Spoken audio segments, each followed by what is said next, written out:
Praise be to Jesus. Good morning, friends. Today we will have a discussion on Saint Chavara and the Rocco Schism.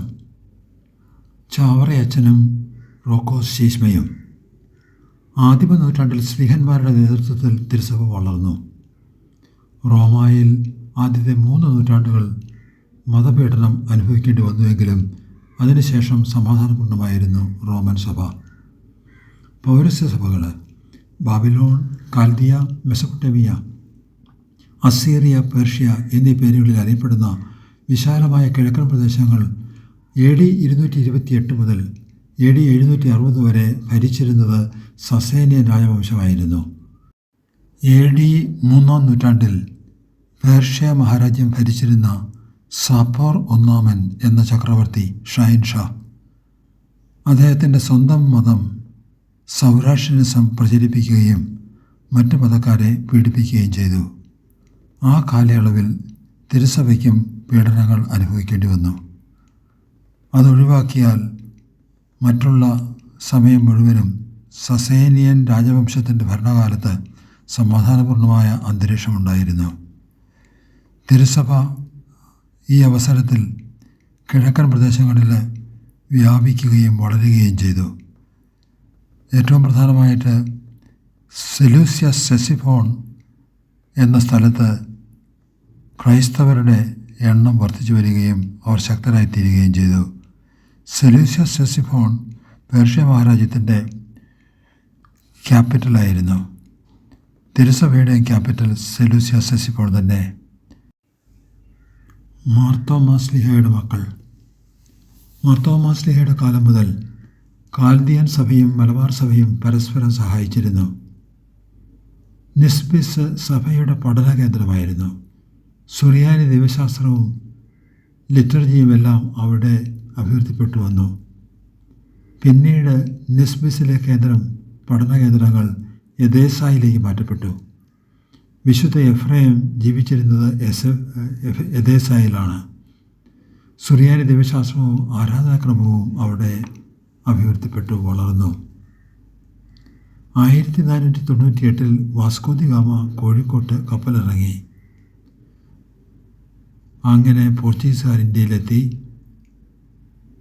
അവർ ഗോവയിലും കൊച്ചിയിലും അധികാരം പിടിച്ചെടുത്തു.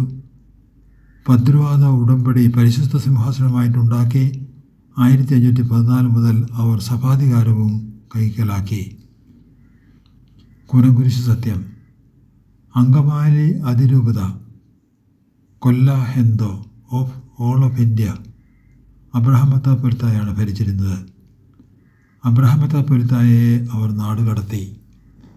3 കൊല്ലം കഴിഞ്ഞ് ചുറ്റിത്തിരിഞ്ഞ് അദ്ദേഹം തിരിച്ചെത്തി. 1597 നിര്യാതനായി അങ്കമാലിയിൽ കബറടക്കം ചെയ്യപ്പെട്ടു. കാൽദിയായിൽ നിന്ന് മെത്രാന്മാർ വരുന്നതിനെ പോർച്ചുഗീസുകാർ തടഞ്ഞു. 1599 ഉദയംപേരൂർ സുനോദോസ് വിളിച്ചുകൂട്ടി. സുറിയാനി പാരമ്പര്യങ്ങൾ നശിപ്പിക്കുക അവരുടെ ലക്ഷ്യമായിരുന്നു. 1653 ജനുവരി 3-ാം തീയതി പൊറുതിമുട്ടിയ സുറിയാനിക്കാർ കൊച്ചിയിലെ കൂനകുരിശിൽ ഒരു കയറ് കെട്ടി അത്തത്തൊട്ട് സത്യം ചെയ്തു. സന്തതിയുള്ള കാലത്തോളം സമ്പാലൂർ പാതിരിമാരുടെ കീഴിൽ കഴിയില്ല. അവർ സത്യം ചെയ്തത് ഈശോസഭക്കാരായ മെത്രാന്മാരുടെ കീഴിൽ തങ്ങൾ കഴിയുകയില്ല എന്നാണ്. പരിശുദ്ധ സിംഹാസനത്തിനോ തിരുസഭയ്ക്കെതിരായിട്ടുള്ള സത്യം പറച്ചിൽ ആയിരുന്നില്ല അത്. കുടക്കച്ചിറ അന്തോണി കത്തനാർ, തൊണ്ടനാട്ട് അന്തോണി കത്തനാർ, മറ്റ് വൈദികർ, ഷമ്മാശന്മാർ ഇങ്ങനെ ഒരു സംഘം ബാബേലിലേക്ക് പുറപ്പെട്ടു. അവിടെ താമസിച്ച് മലയാള നാട്ടിലേക്ക് ഒരു സുറിയാനി മെത്രാനെ അയക്കണമെന്ന് അവർ അപേക്ഷിച്ചു. 1859 സെപ്റ്റംബർ മാസം 20-ാം തീയതി ബാവേലിലെ മൗസൂൾ നഗരത്തിൽ മസ്കന്തായുടെ പള്ളിയിൽ മലയാളത്തിൻ്റെ മെത്രാനായി മാർത്തോമാ റോക്കോസ് അഭിഷേകം ചെയ്യപ്പെട്ടു. അദ്ദേഹത്തെ ഈ കേരളത്തിലേക്ക് അയച്ചത് കേരളത്തിലെ സ്ഥിതിവിശേഷങ്ങൾ പഠിച്ച് ഒരു റിപ്പോർട്ട് കൊടുക്കുവാൻ വേണ്ടിയാണ്. കുടക്കച്ചിറ കത്തനാർ ബാബേലിൽ മരിച്ച് അടക്കപ്പെട്ടു. തൊണ്ടനാട്ട് കത്തനാരും മറ്റുള്ളവരും മാർത്തോമാ റോക്കോസും ബാബേലിൽ നിന്ന് പുറപ്പെട്ട് 1860 മെയ് മാസത്തിൽ കൊച്ചിയിലെത്തി. മാർത്തോമാ റോക്കോസിന് പാത്രിയാർക്കോസ് ബാവ അന്വേഷിച്ചു വരാനുള്ള കൽപ്പനയാണ് നൽകിയിരുന്നത്. റോമിൽ നിന്ന് മലയാളത്തിലെ സുറിയാനിക്കാരെ ഭരിക്കുവാനുള്ള അധികാരമൊന്നും നൽകിയിരുന്നുമില്ല. എങ്കിലും മാർത്തോമാ തായ്ക്കാട്ടുശ്ശേരി പള്ളിയിൽ താമസിച്ച് മൽപ്പാന്മാരെയും വൈദികരെയും വിശ്വാസികളെയും കാണുവാൻ തുടങ്ങി. സുറിയാനി പള്ളികൾ, മൽപ്പാന്മാർ, വൈദികർ, വിശ്വാസികൾ ഇവരിൽ ഭൂരിഭാഗവും മാർത്തോമാ റോക്കോസിനെ അംഗീകരിച്ചു. ചാവറ പിതാവും 3 ആശ്രമത്തിലെ വൈദികരും മാർപ്പാപ്പയുടെ ഉറപ്പ് കിട്ടിയാൽ മാത്രം റോക്കോസിനെ അംഗീകരിക്കുകയുള്ളൂ എന്ന നിലപാട് എടുത്തു. കേരളത്തിലെ അന്തരീക്ഷം കലുഷിതമായൊരവസരമാണെന്ന്.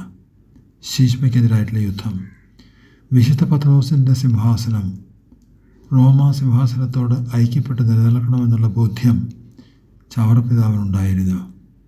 വരാപ്പുഴ ആർച്ച് ബിഷപ്പ് പറഞ്ഞതുപോലെ അദ്ദേഹം ആദ്യം ഒരു നോട്ടീസ് മാന്നാനത്ത് അച്ചടിപ്പിച്ച് എല്ലായിടത്തും കൊടുത്തു. ശീശ്മയ്ക്കുള്ള സാധ്യതയെക്കുറിച്ച് അത് മുന്നറിയിപ്പ് നൽകുകയായിരുന്നു. പിന്നീട് ഒരെഴുത്തും എഴുതി വിതരണം ചെയ്തു. അച്ഛന്മാരുടെ വാർഷികധ്യാനം ചാവറപ്പിതാവ് നടത്തുന്ന അവസരത്തിൽ അവരോട് വികാരനിർഭരനായി ചാവറപ്പിതാവ് പറഞ്ഞു, റോക്കോസ് അനുവാദം കൂടാതെ വന്നയാളാണ്. ശീശ്മ അവസാനിക്കുന്നു. റോക്കോസിനെ മഹറോൻ ചൊല്ലാൻ വരാപ്പുഴ തീരുമാനിക്കുന്നു. മഹറോൻ ചൊല്ലിയതിന് ശേഷം ആ വിവരം റോക്കോസിനെ അറിയിക്കുവാനുള്ള ചുമതല ചാവറപ്പിതാവിനെ ഏൽപ്പിക്കുന്നു.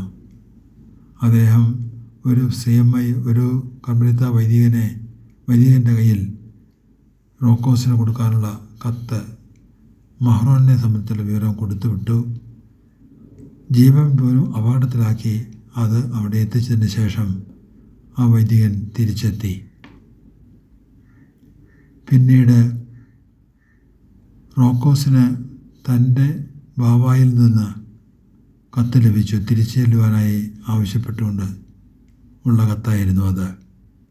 തിരിച്ചു പോകാനുള്ളതായ സാഹചര്യങ്ങൾ അന്വേഷിച്ചിട്ട് അതിന് തടസ്സം നിൽക്കുകയായിരുന്നു റോക്കോസ് വാദികളായിട്ടുള്ള വൈദികരും ജനങ്ങളും. എന്നാൽ ചാവറപ്പിതാവ് അതിനു വേണ്ട എല്ലാ സഹായ സഹകരണങ്ങളും കൊടുത്ത് അദ്ദേഹത്തെ മറ്റാരും അറിയാതെ തിരിച്ചു പോകുവാനുള്ള സൗകര്യങ്ങൾ ചെയ്തു കൊടുക്കുന്നു. 1862 മാർച്ച് മാസം 10-ാം തീയതി റോക്കോസ് കൊച്ചി വിടുന്നു. റോക്കോസ് വിഭാഗത്തിലേക്ക് പോയ പള്ളികൾ ഒന്നൊന്നായി തിരിച്ചു വരികയും അങ്ങനെ ചാവറപ്പിതാവിൻ്റെ തീക്ഷ്ണമായ പ്രവർത്തനങ്ങളുടെ ഫലമായി റോക്കോസിസം അവസാനിക്കുകയും ചെയ്തു. നമ്മുടെ മുമ്പിൽ ഒരു പാഠമായിട്ടാണ് ഇതിനെ നാം കാണേണ്ടത്.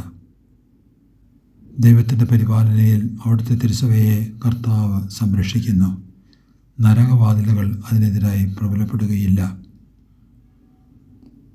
നമ്മുടെ സഭയെയും നമ്മുടെ സഭയുടെ ഇന്നത്തെ സ്ഥിതിവിശേഷത്തെയും ദൈവസന്നിധി നമുക്ക് കാഴ്ചവെക്കുകയും ചാവറപ്പിതാവിൻ്റെ മധ്യസ്ഥതയിലൂടെ സിറോ മലബാർ സഭയെ സംരക്ഷിക്കണമെന്ന് നമുക്ക് പ്രാർത്ഥിക്കുകയും ചെയ്യാം. പരിശുദ്ധ സിംഹാസനത്തോടും